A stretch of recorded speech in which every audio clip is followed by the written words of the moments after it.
Hey my Chili Con Carnage crew, it's Chili here, and for a long time I have been a Midnight Oil fan.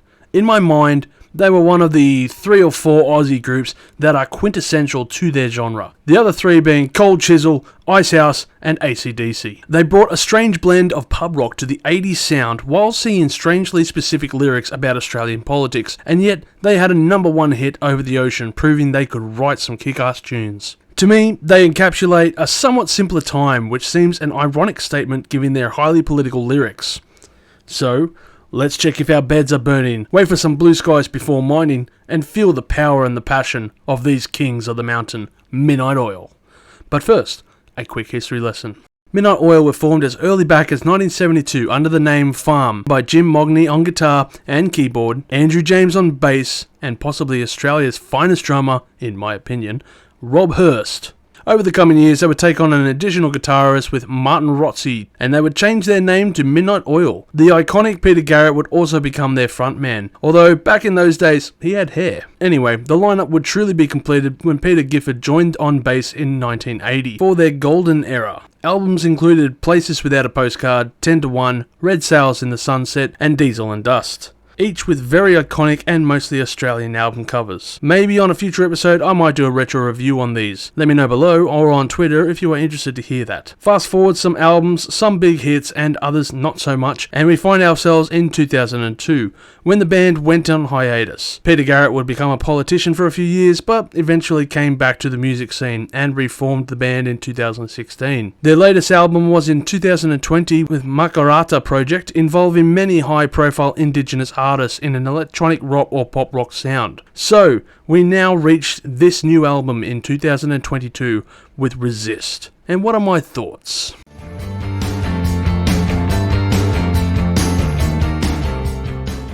This is the first single from the album, called Rising Seas, and of course it deals with the issue of climate change. For a topical subject, the intro does have an interesting opening, and it feels like the music could go into a stronger direction to match the narrative. However, the song just feels a bit average. 3.6. Not great, not terrible. Now, by no means is it a terrible song, it just kind of plods along and never really builds any momentum. Many other tracks on this album seem to suffer similar fates. The Barka Darling River feels kinda like the Oils of old, with a more bluesy vibe at the midsection that feels ready to rock out, but never breaks free. Turrican is a pretty decent piece with a stripped down vibe to it, and Nobody's Child has some electronic elements before it comes crashing to a head. Before I continue on the tracks, I wanted to quickly mention the album cover. Midnight Oil have had some iconic album cover arts in the past. The picture of Diesel and Dust's house can be embedded in everyone's mind, Places Without Postcards aerial photo of a desert, and who could forget Red Sail's iconic cover of Sydney hit by nuclear bombs, which seems strangely relevant now more than it did in 1984. And now we have the Resist cover. And I think this is the global average temperature taken over years. I could be wrong. If anyone wants to correct me, just comment below. But it does send a strong message, like their previous album artworks. And I think it's a very good album cover. A problem I've noticed is that after listening to this album a few times now, I couldn't really say there were any real standout tracks. No tracks stood up to be counted. Now, I'm guessing here that age may be a factor, and the newly reformed band simply doesn't want to make a carbon copy of before. From what I've read, their longtime bassist Bones Hillman, who died 2 years prior, recorded most of his parts already for the album. But I'm curious what state it was written in. If it was just demos or final edits, or if anything was changed post-production. Regardless of which, the album doesn't sound disjointed, but it does lack a bit of punch from the previous Midnight Oil albums. So hear me out a bit here, because I'm going to go on a bit of a rant. Take the Oils song Blue Sky Mine as an example. This song is a perfect example of their musical style and flair, with a lone guitar intro broken by keyboards and a harmonica before the rhythm section kick up the energy. Peter's lyrics are as strong as ever as he talks about asbestos miners and has one of my favourite lyrics in any Midnight Oil song. And nothing's as precious as a hole in the ground.